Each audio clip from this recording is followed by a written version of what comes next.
Hi, Stoney fam. Welcome back to another episode. So yeah, I was just enjoying myself, having a nice jam session, listening to some music, smoking some bowls, of course. And then I decided I kind of wanted to sit down and do my episode today. I had plans to do it tomorrow, but then I was like, you know what? I have ideas. I want to start talking today. So, fuck it. Let's get to talking, guys. So, the topic I want to talk about today is really interesting to me, and I did a little bit of research on this topic. So, fair warning though, I don't have as much extensive knowledge about this topic, so I'm still learning along with you guys. So if I'm wrong about anything and you have the information to correct me on, please feel to do so. I would love to be informed. If I'm falsely informed on something, I would like to be corrected. So please do that. So we're going to be talking about women in history who used cannabis for mysticism.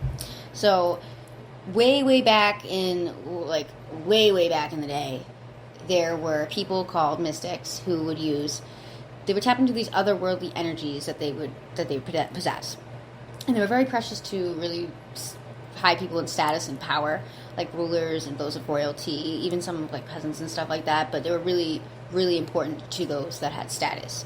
They would use those people to kind of lean on for guidance, and they really looked up to those people. But typically, way back, they were men that took up organized religion, and some were women, but they were also kind of pushed into different types, like of cults. I did read, though, that today's fortune tellers, clairvoyants, and psychics, they're the era of a long female-led tradition, which that tradition is used mind-bending powers of cannabis to access the supernatural. So they would use cannabis to tap into those otherworldly powers, is what they believed to have the powers to possess. Starting off, I want to talk about the Oracle of Delphi. Now, fair warning, guys, if I butcher any of these names or pronunciation, I do apologize. Please correct me if I'm wrong. But anyway, the Oracle of Delphi.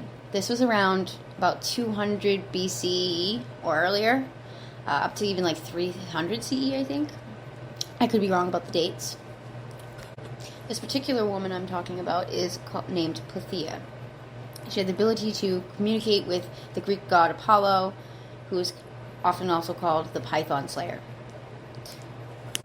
And because this woman could possess these powers to communicate with this god, the position of the oracle at this famous temple of Delphi was filled by the succession of this priestess who could channel that voice.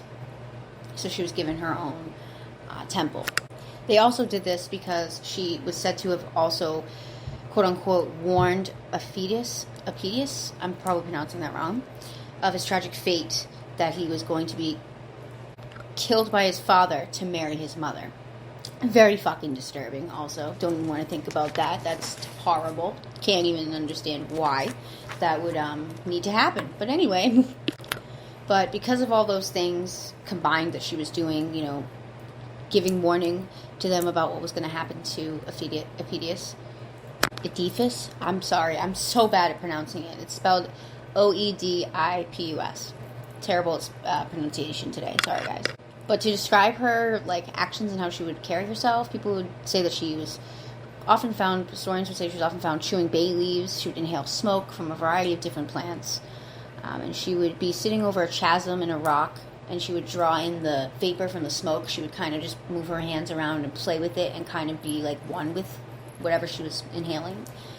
And when she was in this type of state, she would also deliver these cryptic prophecies in this trance-like state, like I said, and priests would attend and listen to what she was about to say and what her visions had to bring to everyone.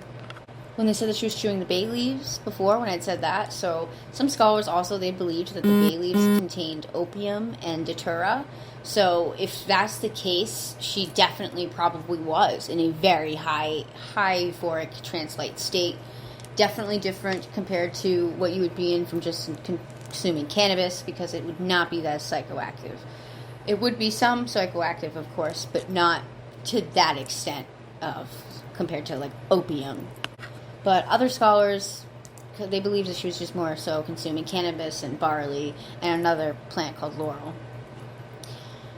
It can go either way. I feel like it depends. I can't say for sure because I definitely wasn't there. But people, definitely the scholars and, academics, people of that nature and scientists go back and forth with what they believe on that. Like also archaeologists, they also had a part to play with what they believed things had to do with what she was seeing in her visions and how she was having those visions. Archaeologists thought that the chasm in the rock exposed her to ethylene gas. It's not proven though, but that's what they thought. And speaking of cannabis, ancient Greece has already been very familiar with cannabis. They used it for many purposes. They used it for ritual purposes, and they used it for medicinal purposes. Within both of those, many different forms of it. So they were very known to use cannabis for different forms, and they did not turn away from using this plant as either medicine or for ritualistic purposes. And speaking of Plethia, they had believed that she'd also reached her level of knowledge by also making edibles, smokables, and just type of geological vapors. She was very knowledgeable with the plants and what she was making. And all of this, I believe, was around the 4th century, something like that. It was a long time ago. I apologize again if my dates are not correct. But we're going to move on and talk about another person. So this next person we're going to talk about, this is now in a very different time period, now back to, this will be the 12th century. This will be around 1098 to 1179. And her name is Hilliard von Bergen. Hilliard von Bergen. I apologize, I had to repronounce that. I'm very terrible with names. So, Hilliard was German, and she had often wrote about her visions and virtues of cannabis. She was very knowledgeable with this plant as well, and she was also experiencing, similar to what Plethia was, visions and some things of sort connected to that with using cannabis. To describe her, she was a physician, a scholar, she was from Germany, and a very celebrated seer. She had appealed into making a committee to have them recognize her visions, because there were people that were very attested and opposed to her having these visions and didn't believe that it was from cannabis or from any other sort besides probably her being crazy or anything else I could think of that were not the reason she was bringing to the table and expressing for herself. And to do her writing, she had studied a lot of ancient Arabic medical texts, which mentioned a lot of cannabis for a wide number of treatments. So cannabis has been mentioned way back, for many of years. It is not something that has been taboo up until, I think, way later in the centuries. It's something that was used for many years as medicine. Hilliard also had access to indigenous Germanic knowledge of hemp and used her pagan predecessors in both rituals and materials. So to write what she was writing and to share the knowledge that she had, she was looking back and referencing a lot of different varieties of texts that were written about cannabis and from her predecessors that could also share and bestow their knowledge onto her and keep sharing that back and forth and so on. In one example of one of her texts that she had wrote, about green power. The green power, which she's talking about cannabis, it flows through all creatures, filling them with life and dignity. I think that was one of my favorite quotes out of the text that she had written. Unfortunately, I have not gotten to read much of anything at all that was written by her, but I really do like that one just statement. A green power. It flows through all creatures, filling them with life and dignity. And when I hear that, I just think of life. I think of beauty. I think of positivity. I think of rebirth. I think of all of the positive things that come out of cannabis. So, and why I do what I do. So I really do love reading that and connecting with that. And this person clearly was not from my time period. So it's cool that you can relate to somebody that clearly was not someone that you could really relate to on any other aspect, but it is cool in another sense to be able to relate. That's what I mean. And to kind of give an example of what this time period was, this was pre-Joan of Arc period. Joan of Arc period was around 1412 to 1431. So this was pre-Joan of Arc period. Now, before I switch gears and start talking about something else, I want to say Still talking about this text from hiiigh. Somebody else I'd read that wrote, this medical physician had wrote, cannabis may cause pain in the head for men with an empty brain.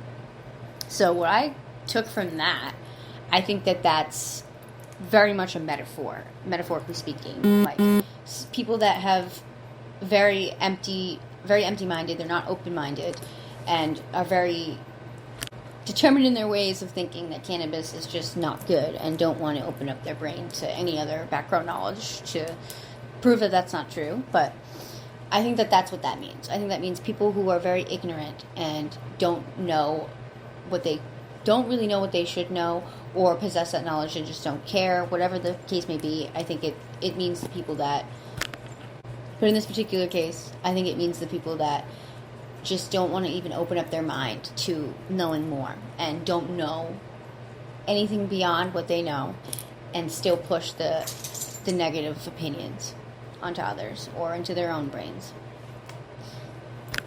But we're all human, we all have our own opinions and we're our own thoughts. We have all of our own everything. So as long as if you're not pushing your own crap onto me and making me feel bad about how I feel and how I want to be in life, and you just show respect to others and to yourself, then you're good to me in my book. Pretty much. The basic of being good in my book, anyway. But yeah, guys, I'm definitely going to be pulling up some more research and looking into more women in this history of cannabis and the mythological side of it, because it is very interesting to me. And I've always been interested in mythological stuff anyway, stuff like that. Like, for example, when we did research years ago when I was in high school and in middle school, but when we first learned about the Salem witch trials, that was something that I very much was very interested in. And I was also very fortunate enough that my first apartment that I had owned was actually in Salem, so that was pretty cool as well. I always wanted to do that since I was very young. I wanted to live there, and I got to finally do that. No, it wasn't for very long, but I did end up getting one there, so that's pretty cool. But before I head off, guys, I know this is kind of a little short, but I do have some more fun stuff planned in the future for you guys. But before I get off, I do want to give you guys a little update. My website is now live, though there will be some more updates coming soon. I am a lot more pleased with how the outcome has come. It looks a lot better. I like it. I also just received some business cards in the mail, so you guys will be seeing those soon as well.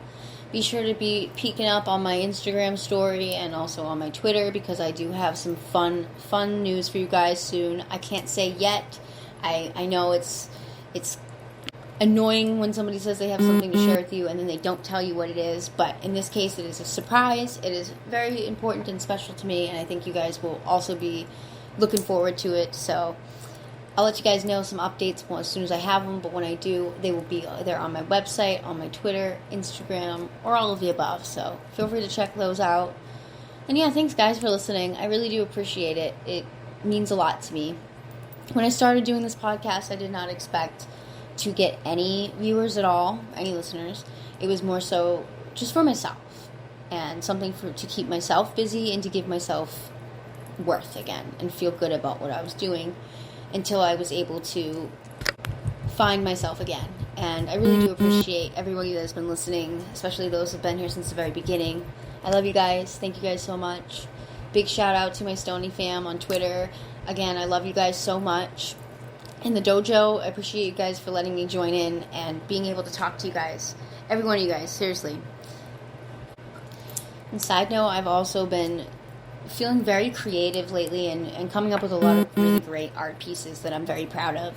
And I have another couple of art pieces that I will be working on in the future, and I can't wait to share with you guys. So yeah, I'm going to stop rambling and get off. So I appreciate you guys again. Thank you so much, and have a great fucking stony day, guys.